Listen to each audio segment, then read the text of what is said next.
Я растерянно комкаю рукава, ощущая себя зверьком, которого Бог прикармливает с руки.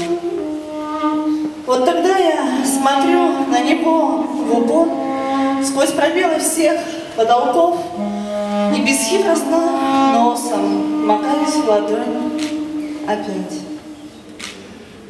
Лишь бы ты никогда не запомнил точно число моих позвонков и вынужден был все время их так считать.